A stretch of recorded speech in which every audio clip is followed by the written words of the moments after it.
மற்றும் ஒரு அண்மை செய்தி.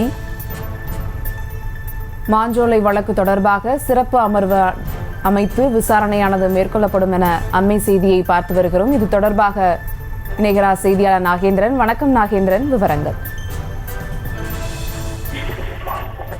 வணக்கம்.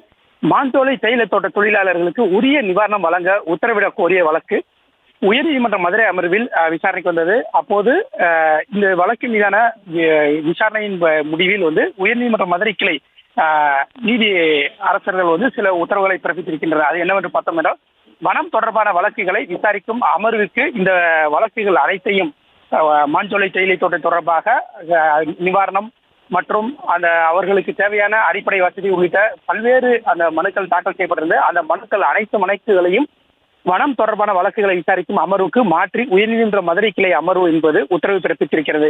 மாஞ்சோலை தேயிலை தோட்ட விவகாரம் தொடர்பாக உயர்நீதிமன்றம் மதுரை அமர்வில் மாஞ்சோலையைச் சேர்ந்த அமுதா, ஜான் கென்னடி, ரோஸ் மேரி, கிருஷ்ணசாமி உள்ளிட்டோர் மனு தாக்கல் செய்திருந்தனர். இந்த மனுக்கள் நீதிபதி சுப்பிரமணியன் மற்றும் விக்டோரியா கௌரியா அமர்வு முன்பு விசாரணைக்கு வந்தது.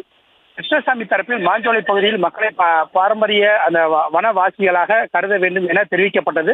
அதற்கு நீதிபதிகள் மாஞ்சோலை தேயிலை தோட்ட தொழிலாளர்கள் பிபிடிசி நிறுவனத்தால் அங்கு பணியமர்த்தப்பட்டவர்கள், அவர்களை பாரம்பரிய வனவாசிகளாக எவ்வாறு கருத முடியும், தேயிலை தோட்ட தொழிலாளர்களுக்கான மறுவாழ்வு நடவடிக்கைக்கான திட்டம் ஏதும் உள்ளதா என கேள்வி எழுப்பினர். அரசு தரப்பில் அது தொடர்பான ஏற்கனவே நீதிமன்றத்தில் அறிக்கை சமர்ப்பிக்கப்பட்டுள்ளது என தெரிவிக்கப்பட்டது. கிருஷ்ணசாமி தரப்பில் பேசும்போது, நீண்ட காலமாக வனத்தில் வசிப்பவர்களை பாரம்பரிய வனவாசிகளாக கருதலாம் என விதிகள் உள்ளது. ஆகவே மாஞ்சோலை தேயிலை தோட்ட தொழிலாளர்களை பாரம்பரிய வனவாசிகளாக கருத வேண்டும் என வாதிட்டார். இதனைத் தொடர்ந்து கிருஷ்ணசாமி தரப்பில் வனம் சம்பந்தமான கோரிக்கைகளை வைத்ததால் இந்த வழக்கை வனம் தொடர்பான வழக்குகளை விசாரிக்கும் அமர்வுக்கு மாற்றி உத்தரவிட்டனர். மேலும் ஏற்கனவே இந்த நீதிமன்றத்தில் விதிக்கப்பட்ட இடைக்கால நிவாரணம் தொடரும் எனவும் உத்தரவிட்டு உள்ளனர்.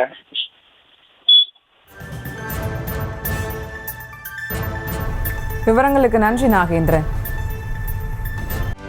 செய்திகளை உடனுக்குடனும் துல்லியமாகவும் தெரிந்து கொள்ள சப்ஸ்கிரைப் பண்ணுங்க.